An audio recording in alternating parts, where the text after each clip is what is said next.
بسم اللہ الرحمن الرحیم ان الحمد للہ والصلاة والسلام علی رسول اللہ اما بعد لا الہ الا اللہ وحدہ لا شریک لہ لہ الملک ولہ الحمد وہو علی کل شیء قدیر سبحان اللہ والحمد للہ ولا الہ الا اللہ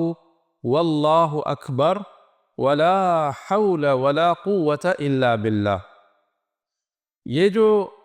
کلمات میں نے آپ حضرات کے سامنے پڑھے ہیں، میں آپ کو اس کی فضیلت بتاتا ہوں کہ اس کی کتنے عظیم فضیلت والے کلمات اور کلمے ہیں۔ حدیث شریف میں آتا ہے، رسول اللہ صلی اللہ علیہ وسلم نے فرمایا، ایک شخص رات کو سوتا ہے اور سونے سے پہلے جو اللہ کے حبیب صلی اللہ علیہ وسلم نے فرمایا مسنون طریقے سے سو جاتا ہے، رات کو یہ کروٹ بدلتا ہے یا یہ اٹھ جاتا ہے کسی کام کے لیے، پانی پینے کے لیے، کسی بھی کام کے لیے اٹھ جاتے، ان کی آنکھ کھل جاتی ہے اور وہ تہجد بھی نہیں پڑھ سکتا یا تہجد بھی انہوں نے نہیں پڑھے، کوئی اور بھی عمل نہیں کیا، لیکن یہ جو کلمات جو میں نے آپ حضرات کے سامنے پڑھے ہیں، اگر وہ ایک بار یہ کلمات پڑھے اور اللہ سے دعا کرے، اب اس کے اوپر ڈیپینڈ کرتے اس انسان کے اوپر کہ یہ اپنے لیے دنیا مانگتا ہے یا آخرت، یا یہ دونوں چیزیں۔ اللہ رب العالمین کے خزانے بہت بڑے ہیں، وسیع ہیں، یہ ہمارا ایمان ہے، ہمارا عقیدہ ہے۔ وَلِلَّهِ خَزَائِنُ السَّمَاوَاتِ وَالْأَرْضِ، اللہ رب العالمین کے جو خزانے ہیں وہ بہت بڑے ہیں۔ اگر آپ نے یہ کلمات پڑھے اور اس کے بعد دعا کی اللہ سے، تہجد نہیں پڑھی آپ نے، آپ اٹھے نہیں، آپ نے وضو نہیں کیا،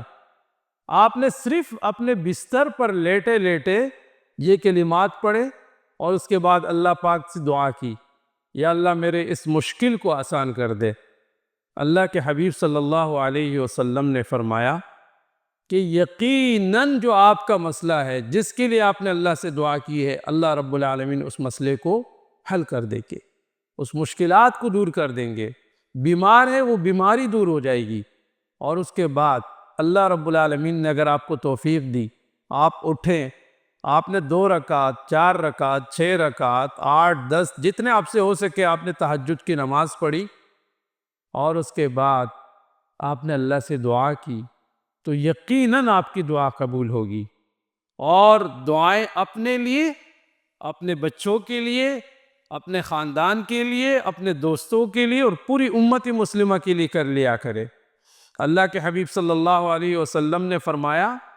جو ایک دوسرے جو غائب ہے، سامنے ہے نہیں، اس کے لیے دعا کرتا ہے، اللہ اس دعا کو اس شخص کے حق میں جو سامنے نہیں ہے قبول فرماتے ہیں۔ تو یہ جو ہم آپ کو وظائف بتاتے ہیں شفائے قرآن کے پلیٹ فارم سے، ہمارا مقصد بھی یہی ہے کہ آپ اس کو پڑھیں، اسے سیکھیں اور آگے اپنے دوستوں سے، اپنے رشتہ داروں سے، گھر والوں سے بھی شیئر کر لیا کرے، ایک نیکی کا کام سمجھ کر کے۔ اللہ مجھے اور آپ کو عمل کرنے کی توفیق عطا فرمائے اور ہمیں اپنا بنائے اور ہمیں اپنے سے مانگنے والے بنائے۔ وآخر دعوانا الحمد للہ رب العالمین۔